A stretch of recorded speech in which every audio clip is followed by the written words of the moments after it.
শুরু হবে। সম্মানিত এলাকাবাসী, আপনারা সুন্দরভাবে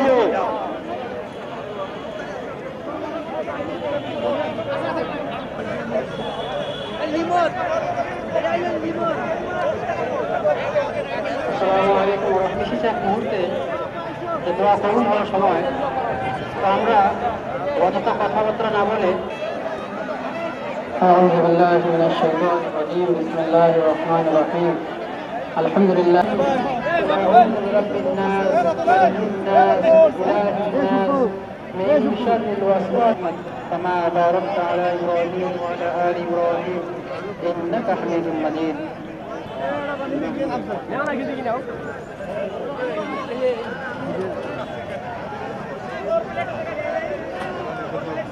সম্মানিত ভাই, যাদের সামনে ইফতার আছে সম্মানিত মুসল্লিগণ, যাদের সামনে ইফতার বেশি আছে, বর্তমানে বিপুল হাতে ইফতারি নাই, সবাই কিন্তু আর অল্প। সত্য কোথায়? আরে চান্দু, আমাদের কান ছিল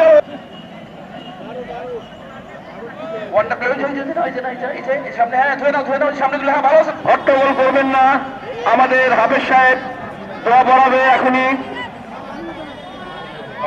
এক মুহূর্তে ইফতারকে সামনে নিয়ে আমরা সবাই সবার জন্য দোয়া করব।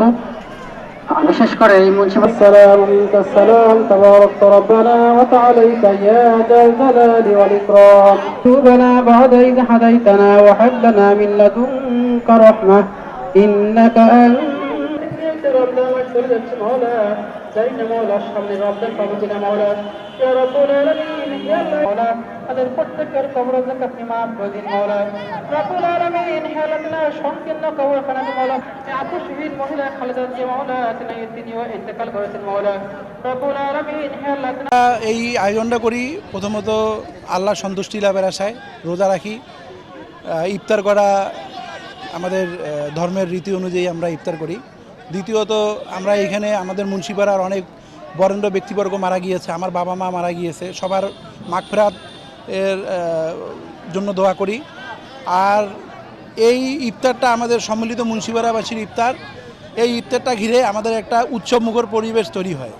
আমরা ইফতারের 10 দিন আগে থেকে বাসায় বাসায় যেয়ে দাওয়াত দেই, সোশ্যাল মিডিয়ায় দাওয়াত দেই, মাইকিং করে দাওয়াত দেই। আমরা একটা একদম পূর্ণমিলনের মতো এই উৎসবটা হয় আর কি।